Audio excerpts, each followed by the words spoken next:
Hello, welcome to the third video of this 5-video series on understanding risk in mutual funds. In this video, we will look at Sharpe ratio. Risk parameters in mutual funds. Let us now look at the risk parameter which is Sharpe ratio. Sharpe ratio is a difference between the return of the portfolio and the risk-free return divided by the standard deviation. In simple language, it is the risk-reward ratio. It tells us how much additional returns a fund has been able to generate for the kind of risk it has taken. Higher the Sharpe ratio, the better is the fund performance with respect to the risk taken.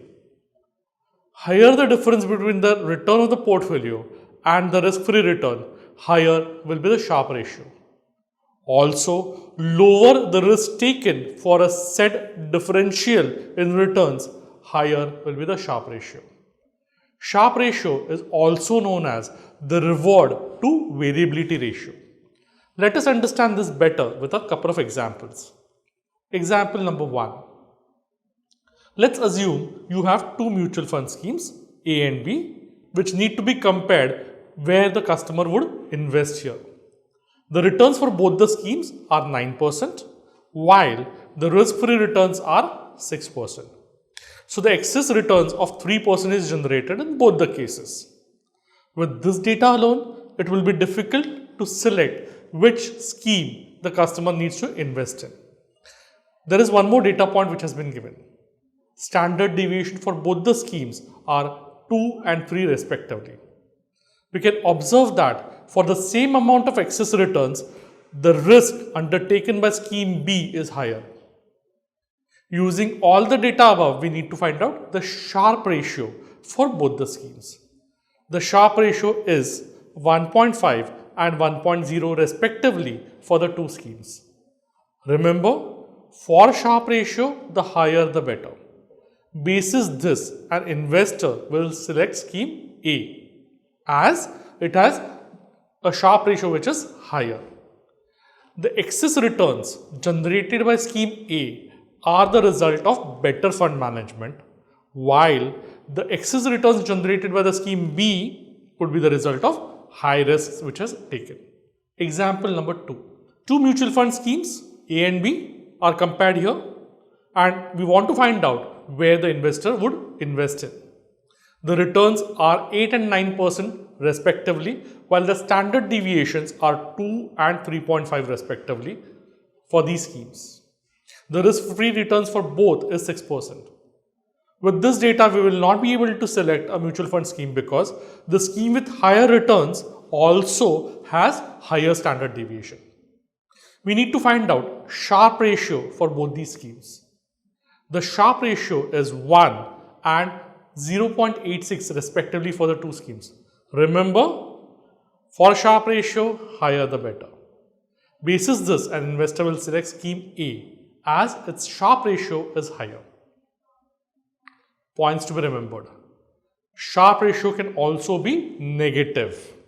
A negative Sharpe ratio indicates that a riskless asset would perform better than the security which is being analyzed. It would be good if an investor invests in a riskless product like a government security instead of investing in this scheme. Looking at only Sharpe ratio will not help. A fund with low returns and very mild standard deviation will also have a high Sharpe ratio. Such funds may not be recommended. Why? Because this fund is neither taking any extra risks nor is it attempting to generate higher returns. Average Sharpe ratio category wise. The following graph depicts average Sharpe ratio for various categories of mutual fund schemes. This data is an industry average. Remember, for Sharpe ratio, higher the value the better. As you can see, average Sharpe ratio varies for each category.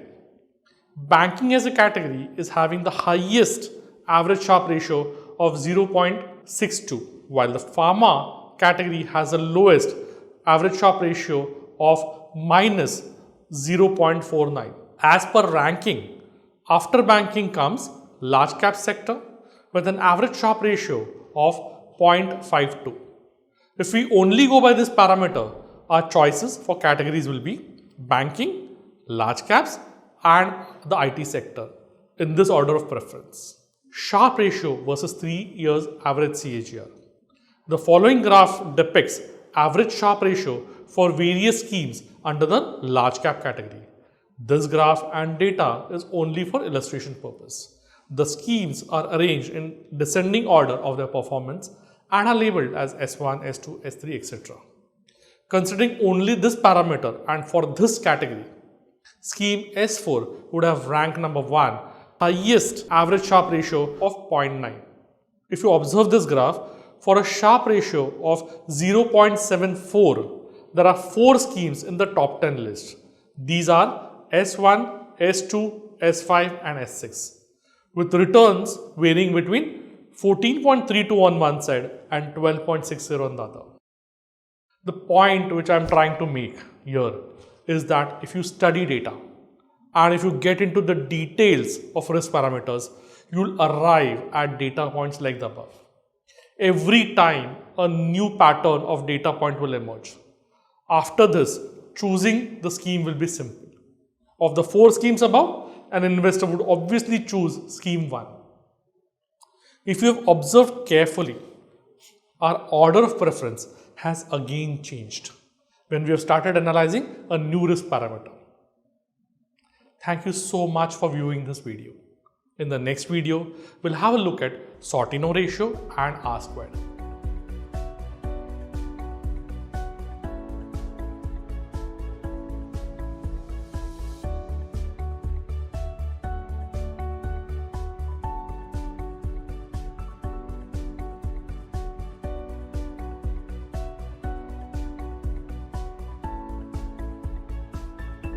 Mutual fund investments are subject to market risks. Read all scheme related documents carefully.